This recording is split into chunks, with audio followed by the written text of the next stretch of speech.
In this video, I want to talk about how you can transfer your Webull money into your bank account. So this is pretty simple, guys. The easiest way to do this is to use the app on your phone, or you can use the website as well, but I like just using the app. And inside of the app, all you have to do is just open it, click on Webull logo and click on the transfer button. Inside of there, you should see a withdraw, and then you just want to select the currency. Inside of there, just choose your bank account, or you can add your bank account if you didn't link it yet, into how much you want to withdraw, and then you just want to confirm it.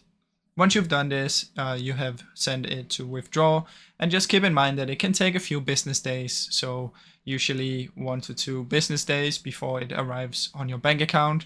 Otherwise, it can take up to 5 business days, so if you don't get it within the first 2 days, just be patient and wait 5 business days. And if you don't get it by then, you can contact their support, but I never experienced that, so you should be able to get it pretty quick. Now, I really hope you enjoyed this short video. If you did, please leave a like and subscribe, as it helps me out a ton.